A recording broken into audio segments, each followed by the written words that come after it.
الله وبركاته. الحمد لله وكفى وسلام على عباده الذين اصطفى. أما بعد فأعوذ بالله من الشيطان الرجيم. بسم الله الرحمن الرحيم. لقد كان لكم في رسول الله أسوة حسنة. صدق الله العظيم.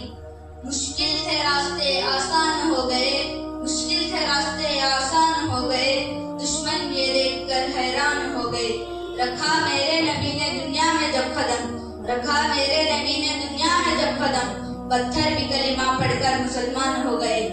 محترم حضرات، آج مجھے جس موضوع پر لب کشائی کا موقع ملا ہے وہ ہے سیرت النبی صلی اللہ علیہ وسلم. یہ تو وہ موضوع ہے جس کے بیان کے لیے ساری دنیا کے درختوں کو قلم بنا لیا جائے، سمندروں کے پانی کو سیاہی بنا لیا جائے اور زمین سے آسمان تک کے خلا کو راکھ بنا لیا جائے، لیکن قلم گھٹ جائیں گے، سیاہی ختم ہو جائے گی، زمین سے آسمان تک کا خلا پر ہو جائے گا، لیکن نبی کریم صلی اللہ علیہ وسلم کی سیرت بیان نہیں ہو پائے گی.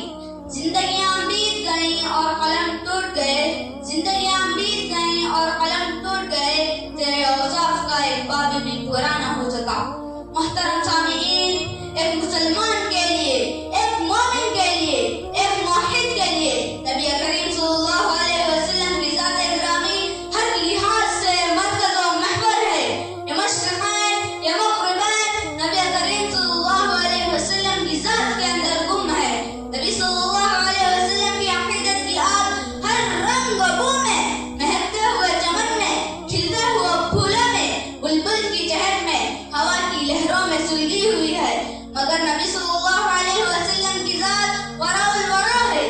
محترم سامعین، نبی صلی اللہ علیہ وسلم کی آمد سے پہلے دنیا میں ظلم کی تاریکی پھیلی ہوئی تھی، انسان حیوان بن چکا تھا، عورت بے قیمت ہو چکی تھی، تو ظلم کی تاریکی کو ختم کرنے کے لیے انسان